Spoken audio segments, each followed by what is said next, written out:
नमस्कार। देश देशांतर के आज के अंक में आज हम बात करेंगे ग्रामीण भारत पर महामारी के असर की और संक्रमण को काबू में करने के लिए केंद्र सरकार की ओर से दी गई गाइडलाइंस की।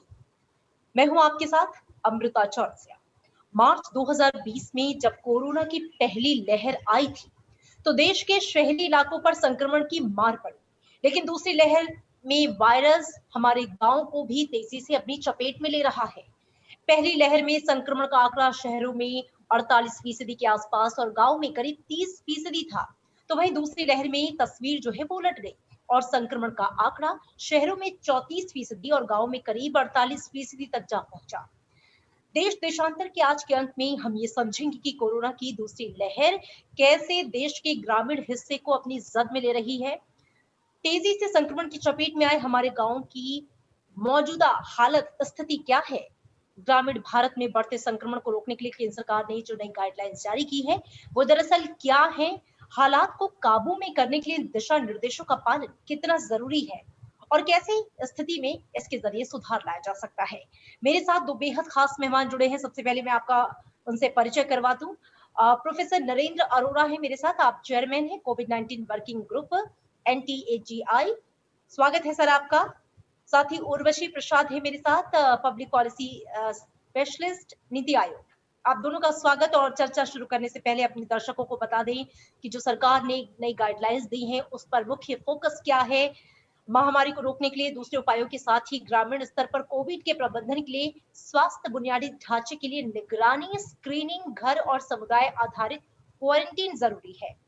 पृथकवास कर रहे मरीजों की को किट उपलब्ध कराई जाए। शहरी क्षेत्रों से जुड़े इलाकों, ग्रामीण और आदिवासी इलाकों में 3 स्तरीय व्यवस्था होनी चाहिए, यानी कि हल्के या बिना लक्षण वाले मरीजों से निपटने के लिए कोविड देखभाल केंद्र, मध्यम लक्षण वालों के लिए समर्पित कोविड स्वास्थ्य केंद्र और गंभीर मामलों के लिए समर्पित कोविड अस्पताल की बात इसमें कही गई है। कोविड देखभाल केंद्रों के पास बेसिक लाइफ सपोर्ट एम्बुलेंस होना चाहिए। सामुदायिक अधिकारियों को एंटीजन टेस्ट की ट्रेनिंग और RAT किट को स्वास्थ्य केंद्रों में उपलब्ध कराया जाना बेहद जरूरी है और टेस्ट ना होने तक मरीजों को होम आइसोलेट करने की व्यवस्था हो, ऐसा सुनिश्चित किया जाए। कॉन्टेक्ट ट्रेसिंग की जाए और इसके लिए इंटीग्रेटेड सर्विलांस प्रोग्राम को गाइडलाइन में रखा गया है। तो इस गाइडलाइन से जुड़े तमाम सवालों पर भी हम बात करेंगे। साथ ही ग्रामीण भारत में कोविड-19 की मौजूदा स्थिति पर बात करेंगे। आइए रुक करते हैं अपने मेहमानों का। सबसे पहले प्रोफेसर नरेंद्र, मैं आपका रुक करना चाहूंगी। और हमने देखा कि पहली लहर के मुकाबले दूसरी लहर में जो संक्रमण का आंकड़ा है वो जस्ट अपोजिट हो गया है। पहली लहर में शहरों में 50% के आसपास था, जबकि ग्रामीण इलाकों में 30% और अब उल्टा होके ग्रामीण में 48% और शहरों में 34% के आसपास आ गया है। जाहिर तौर पे हमारे जो गांव हैं संक्रमण की जद में तेजी से आ रहे हैं। सबसे पहले मैं समझना चाहूंगी दरअसल इसके पीछे जो मुख्य कारण या फैक्टर्स आप किनको देख रहे हैं और मौजूदा हालात क्या हैं ग्रामीण भारत के। धन्यवाद अमृता, आमंत्रित करने के लिए। ये एक बेहद महत्वपूर्ण मुद्दा है और ये बहुत अच्छी बात है कि केंद्र सरकार ने सही समय पर ये नई गाइडलाइंस और दिशा निर्देश जारी करे हैं। यहाँ पर मैं एक आपको और भी आंकड़ा बताना चाहूँगा कि पिछले साल सितंबर में जब सीरो सर्वे किया गया था तो अगर ग्रामीण क्षेत्र में एक व्यक्ति प्रभावित था तो शहरी क्षेत्र में 2 था और स्लम एरिया में 4 था। यानी कि इतना बड़ा डिफरेंस था पहली लहर में और अब इस समय की लहर में। और इस लहर का एक मुख्य कारण ये है कि जो वायरस है इस समय, जिसकी वजह से ये पूरी लहर में हम देख रहे हैं 3 लाख 4 लाख केसेस रोजाना हो रहे हैं पिछले 15-20 दिन से। उसका कारण यह है कि ये बहुत ही संक्रामक वायरस है और एक बार किसी घर में घुसे तो करीब करीब सभी प्रभावित हो जाते हैं। और जैसा कि हम सब लोगों का अनुभव है कि शहरी क्षेत्र में भी अगर किसी एक घर में एक को संक्रमित हो तो सभी को है। तो गांव में जब ये और खास तौर पर ये देखा गया है कि जो बड़े शहरी क्षेत्र हैं उसके चारों तरफ जो ग्रामीण क्षेत्र है वहां से लोग रोजाना काम करने आते हैं और इस तरीके से वो इन्फेक्शन या संक्रमण वापस लेके गए और पूरा गांव लगभग एक घर की तरह बिहेव करता है क्योंकि पंचायत में बैठना, चौपा आप सो रहे होते हैं या खाने वगैरह का, तो इस वजह से संक्रमण इस बार बहुत तेजी से फैला है। और ये सौभाग्य है कि ज़्यादातर संक्रमण बहुत हल्का होता है। 2-3 दिन बुखार आया और ज़्यादातर ठीक हो गए। मैं अभी-अभी पलवल के ग्रामीण क्षेत्रों से वहीं से आ रहा हूँ और बिल्कुल पूरा का पूरा गाँव, वो कहते हैं कि सभी बीमार लग रहे हैं। पिछले 20-25 दिन में बहुत ज़्यादा फैला हुआ है और ये जो कदम उठाए गए हैं बहुत ही महत्वपूर्ण है कि लोगों को जागरूक किया जाए। जागरूकता की बहुत अधिक कमी है। लोग, हम सोचते हैं कि टीवी और न्यूज़ चैनल से उनको पता चल रहा होगा, लेकिन शायद वो पूरा नहीं पड़ता। 1 टू 1 लेवल पे और इंडिविजुअल लेवल पे जागरूकता पैदा करना और पंचायत को एक मुख्य स्टेक होल्डर बना करके काम करने की ज़रूरत है।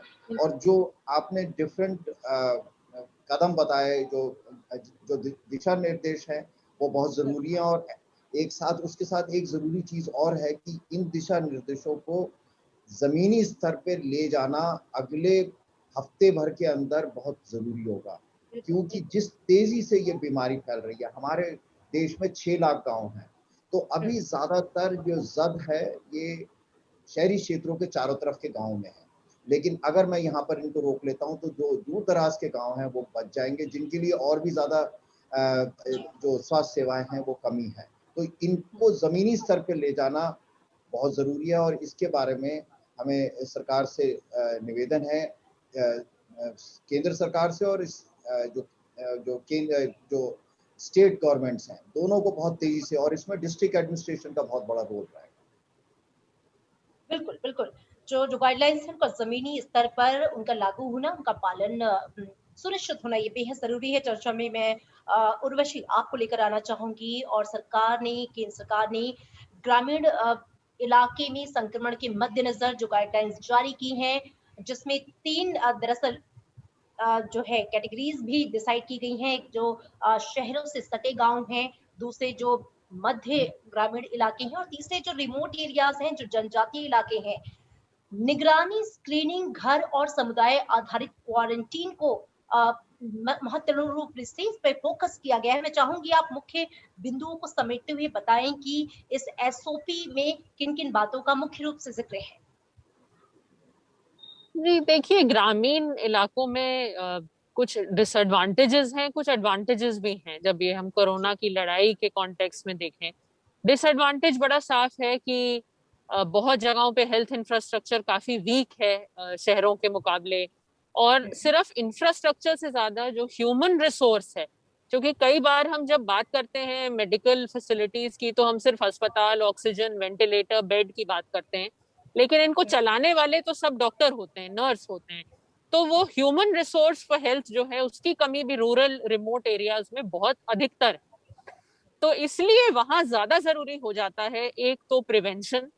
तो उस प्रिवेंशन के लिए जो कोविड अप्रोप्रिएट बिहेवियर है, उसको अडियरेंस हमें इंश्योर करना है। और इसके लिए सरकार ने बहुत सी स्टेप्स को आउटलाइन किया है, चाहे वो पंचायत को इन्वॉल्व करना हो, चाहे वो एनजीओ को इन्वॉल्व करना हो। क्योंकि वही मैं स्ट्रेंथ की बात कर रही थी कि हमारे रूरल एरिया में ऐसे कम्युनिटी बेस्ड स्ट्रक्चर्स हमारी स्ट्रेंथ भी होते हैं। सेल्फ हेल्प ग्रुप होते हैं, पंचायत होते हैं। अर्बन एरियाज में आपको कई बार इतने ये स्ट्रॉन्ग कम्युनिटी लेवल स्ट्रक्चर्स नहीं नजर आते जो रूरल में दिखते हैं। तो हमें इनको यूज करके जो अडियरेंस है कोविड अप्रोप्रिएट बिहेवियर्स पे, वो बहुत हाई रखना है। क्योंकि केसेस को जितना हम कम कर सके, वो उतना हमारे लिए बेहतर रहेगा। दूसरा है जो स्क्रीनिंग और अर्ली डिटेक्शन है, और तभी रैपिड एंटीजन टेस्टिंग पे सरकार ने बहुत जोर दिया है। क्योंकि जब आपको लाज लाज बहुत सारे लोगों को जब आपको स्क्रीन करना है, तो आपको रैपिड एंटीजन टेस्ट उसमें काम आ सकता है। ये जरूर है कि आरटीपीसीआर गोल्ड स्टैंडर्ड माना जाता है, लेकिन स्क्रीनिंग के लिए रैपिड एंटीजन टेस्ट बहुत अच्छे से काम आ सकता है।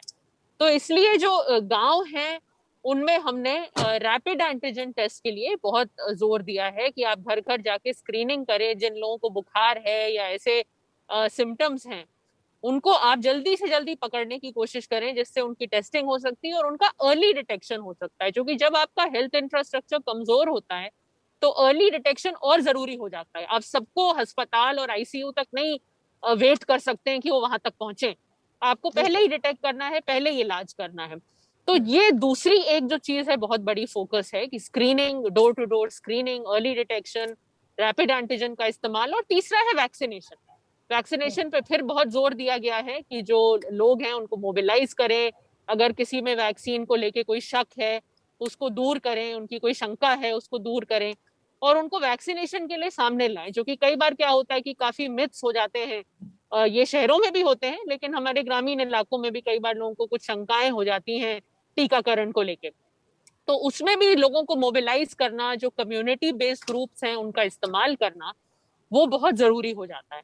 तो ये मैं कहूंगी कि हेल्थ इंफ्रास्ट्रक्चर के साथ साथ ये जो हमारे prevention, surveillance, early detection, early testing, vaccination, ये जो हमारे स्ट्रैटेजीज हैं वो रूरल और रिमोट एरियाज में सबसे ज्यादा काम आएंगे। जो हमारे पब्लिक हेल्थ अप्रोचेस हैं, जहां पे हमारा मेडिकल इंफ्रास्ट्रक्चर कमजोर है, वहां पब्लिक हेल्थ पे हम ज्यादा ध्यान दें तो ज्यादा कंट्रोल में रहेगा ये संक्रमण उन एरियाज।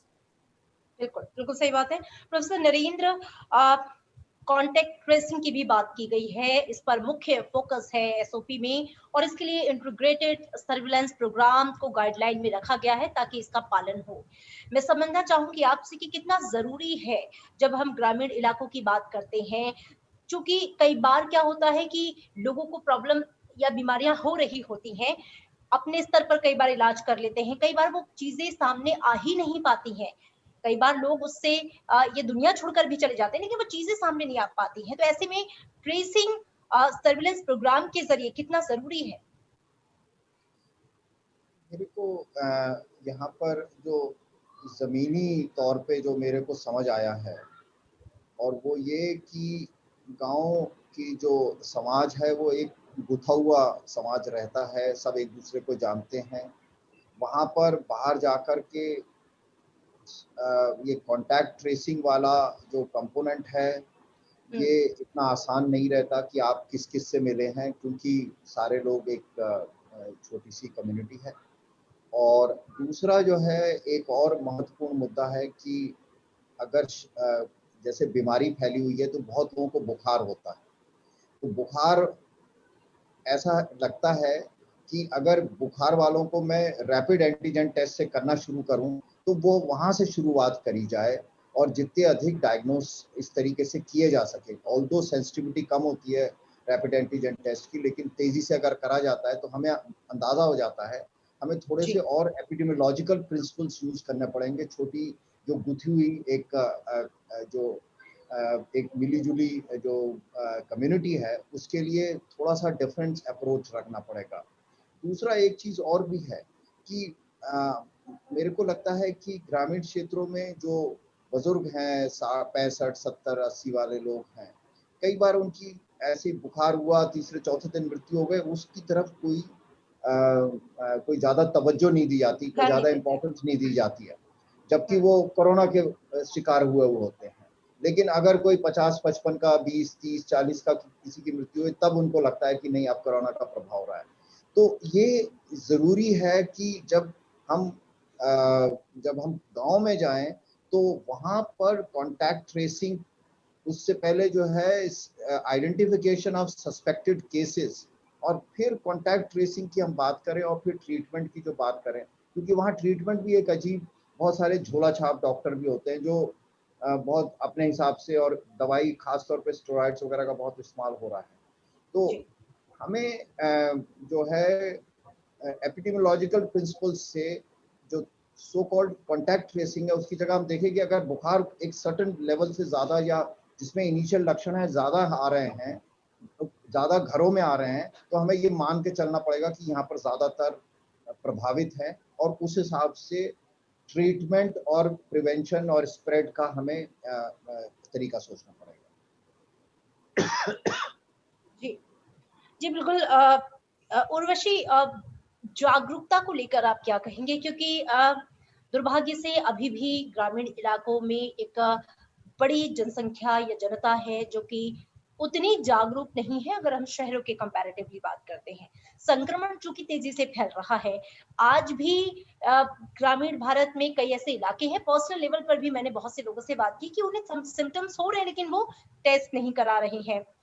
कई बार उनकी कई लोगों की मृत्यु तक हो जा रही है, लेकिन ये नहीं पता चल पा रहा है कि वो मृत्यु दरअसल हुई किस वजह से थी, और वो आंकड़े भी सामने नहीं आ पा रहे हैं कि जो मरीज था वो कोरोना ग्रसित था या किसी और बीमारी से, लोग उसे कॉमन फ्लू भी मान ले रहे हैं।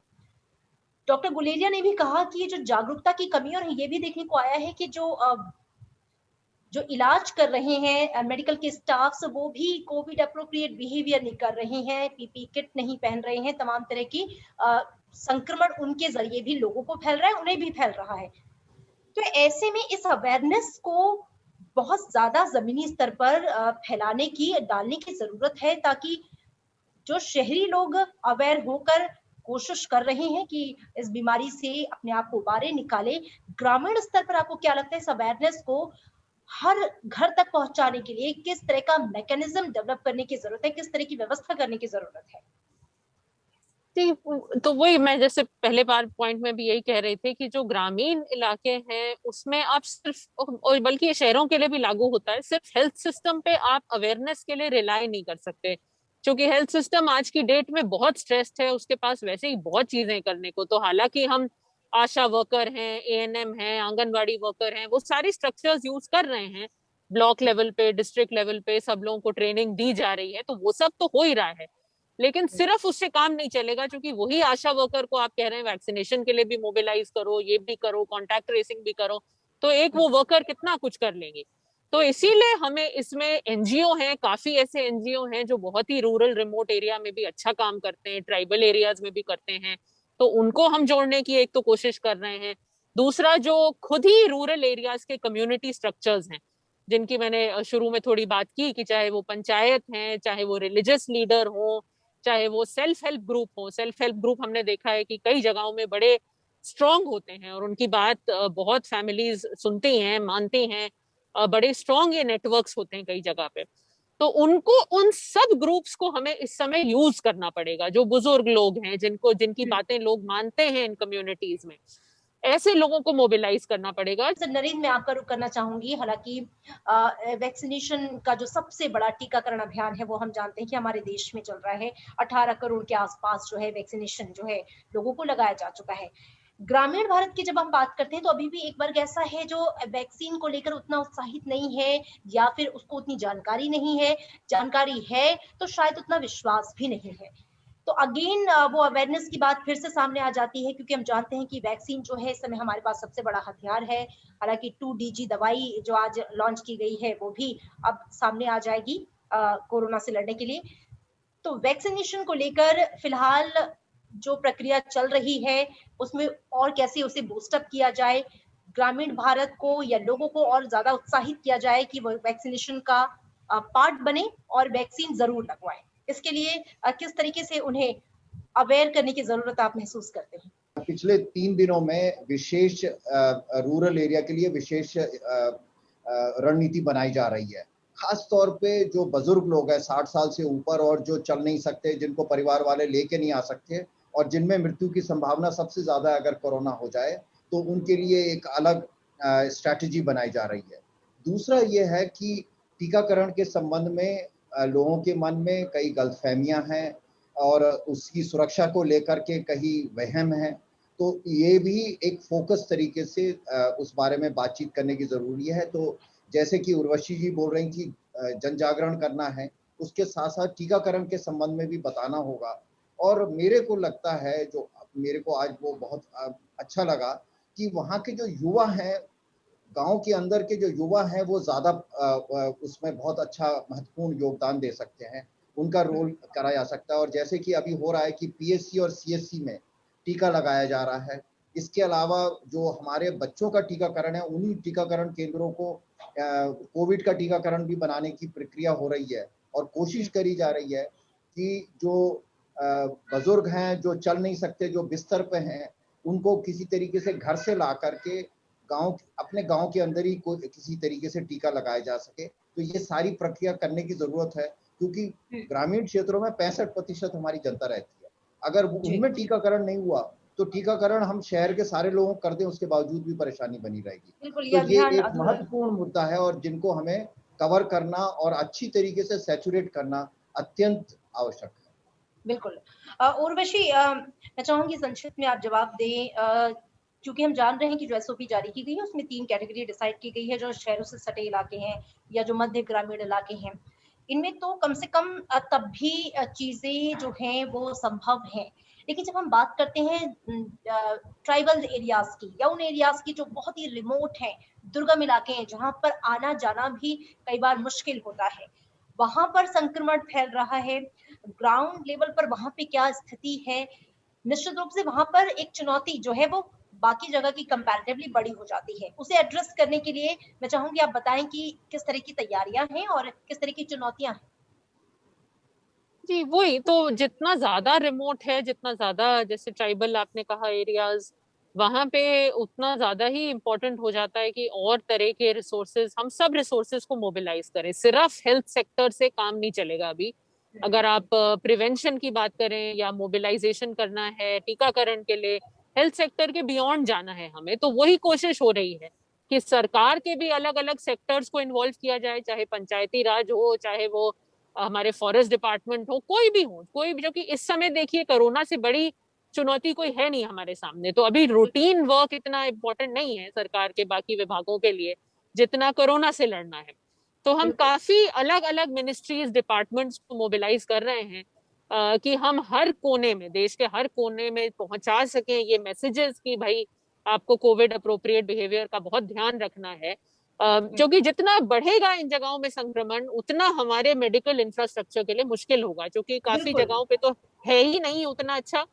और बाकी जगहों पे हमें लोगों को ट्रांसपोर्ट करना पड़ेगा हेल्थ फैसिलिटीज में, या एयरलिफ्ट करना पड़ जाएगा अगर बहुत हालत खराब हो गई। तो हमें ये सब मिनिमाइज करने की कोशिश करनी है और एफर्ट्स तो उसी डायरेक्शन में है। मेडिकल इंफ्रास्ट्रक्चर की तैयारी चल रही है, लेकिन एफर्ट है कि जितना प्रिवेंशन और टीकाकरण ज्यादा हो सके, जो पब्लिक हेल्थ अप्रोच है वो जितने ज्यादा हो सके, उस पे हम ज्यादा अभी फोकस दें, तो जो केसेस हैं वो हमारे फिर भी कंट्रोल में रहेंगे। तो यही सारा अभी फोकस और ध्यान इसी दिशा में है। ठीक है, ठीक है। प्रोफेसर नरेंद्र, मैं चाहूंगी अब कार्यक्रम के समाप्ति की ओर आप भी इस दिशा में एक अपना क्लोजिंग कमेंट दें। केंद्र सरकार की ये जो गाइडलाइंस है एक बहुत वेलकम स्टेप है। जमीनी स्तर पे इसको बहुत तेजी से ले जाना है। तीसरी चीज कि जो हमारा बच्चों का टीकाकरण है, जो देश के हर कोने में स्थापित है, उसको अच्छी तरीके से अगर हम इस्तेमाल करते हैं तो कोविड का टीकाकरण भी उसी प्लेटफॉर्म पे अच्छी तरीके से किया जा सकता है। और जैसे उर्वशी बता रही थी कि जो स्वास्थ्य सेवाएं हैं उनको सुदृढ़ करने में किया जा रहा है, लेकिन उसमें समय लगेगा। लेकिन टीकाकरण हमारा एक मुख्य उद्देश्य रहना चाहिए जन जागरण के अलावा। बिल्कुल, और इस जन जागरण में जो अवेयरनेस जो है वो सबसे महत्वपूर्ण हो जाता है। जैसा कि उर्वशी ने भी कहा और आपने भी कहा कि सारे चैनल्स का हम इस्तेमाल करें, लेकिन अवेयरनेस जो सीधे कनेक्ट करती हो लोगों को, वो हर हाल में पहुंचाना जरूरी है। लोग ये समझें कि कोविड-19 अप्रोप्रिएट बिहेवियर जो है उसका पालन हर हाल में हमें करना ही करना है। वैक्सीन एक बड़ा हथियार है कोरोना से लड़ने के लिए, तो वैक्सीनेशन ड्राइव का पार्ट हमें बनना ही बनना है। और ग्रामीण भारत जो लोग हैं, पब्लिक हेल्थ की बात हमने की, उसको फोकस में रखते हुए उसे इनहांस करना है, उसे इम्प्रूव करना है, हेल्थ इंफ्रास्ट्रक्चर को फोकस करना है। ग्रामीण भारत में जो संक्रमण की रफ्तार बढ़ रही है उसके मद्देनजर आप दोनों खास मेहमानों का शुक्रिया चर्चा में शामिल होने के लिए। धन्यवाद।